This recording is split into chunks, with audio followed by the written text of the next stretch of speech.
ನಮ್ಮ ಹಿರಿಯರು ಹೇಳಿಕೊಟ್ಟ ಮನೆಮದ್ದುಗಳು. ಆಸ್ತಮವೇ ತುಳಸಿ, ಬಿಲ್ವ, ಬೆಳ್ಳುಳ್ಳಿ, ಗರಿಕೆ, ಶುಂಠಿಯನ್ನ ಬಳಸಿ. ಸಕ್ಕರೆ ಕಾಯಿಲೆಯೇ ಬಿಲ್ವ, ತುಳಸಿ, ಬೇವು, ಕರಿಬೇವು, ಹಾಗಲಕಾಯಿ, ಅಮೃತಬಳ್ಳಿ, ಗರಿಕೆಯನ್ನ ಬಳಸಿ. ಗ್ಯಾಸ್ಟ್ರಿಕ್ ಸಮಸ್ಯೆಯೇ ಬೂದುಗುಂಬಳಕಾಯಿ, ಶುಂಠಿ, ತುಳಸಿ, ಗರಿಕೆ, ಸೌತೆಕಾಯಿ, ಮೂಲಂಗಿಯನ್ನ ಬಳಸಿ. ಅಜೀರ್ಣವೇ ಶುಂಠಿ, ನಿಂಬೆ, ಕರಿಬೇವು, ಮೂಲಂಗಿ, ಸೌತೆಕಾಯಿ, ಈರುಳ್ಳಿಯನ್ನ ಬಳಸಿ. ಬಿಪಿ ಸಮಸ್ಯೆಯೇ ಬೆಳ್ಳುಳ್ಳಿ, ಗರಿಕೆ, ಜೇನುತುಪ್ಪ, ಶುಂಠಿ, ಈರುಳ್ಳಿ, ಸೌತೆಕಾಯಿ, ಬ್ರಾಹ್ಮಿ. ಹೃದಯ ತೊಂದರೆಯೇ ಬಿಲ್ವ, ಗರಿಕೆ, ಅಮೃತಬಳ್ಳಿ, ಸೌತೆಕಾಯಿ, ನಿಂಬೆಯನ್ನ ಬಳಸಿ.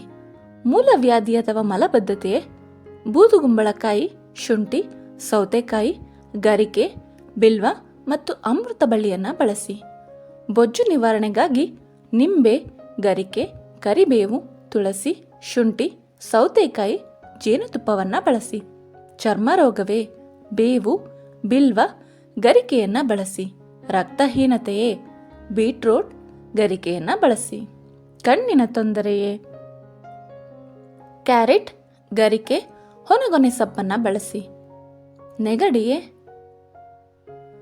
ತುಳಸಿ, ಗರಿಕೆ, ಜೇನುತುಪ್ಪ, ನಿಂಬೆಹಣ್ಣನ್ನು ಬಳಸಿ.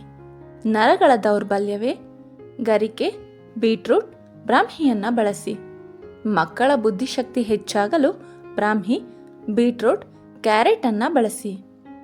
ಈ ಮಾಹಿತಿ ನಿಮಗೆ ಇಷ್ಟವಾಗಿದ್ದರೆ ದಯವಿಟ್ಟು ಲೈಕ್ ಆ್ಯಂಡ್ ಶೇರ್ ಮಾಡಿ. ಇನ್ನೂ ಹೆಚ್ಚಿನ ಇಂಟ್ರೆಸ್ಟಿಂಗ್ ಮಾಹಿತಿಗಾಗಿ ನಮ್ಮ ಚಾನಲನ್ನು ಸಬ್ಸ್ಕ್ರೈಬ್ ಮಾಡೋದನ್ನು ಮರಿಬೇಡಿ. ಕೇಳಿದ್ದಕ್ಕಾಗಿ ಧನ್ಯವಾದಗಳು.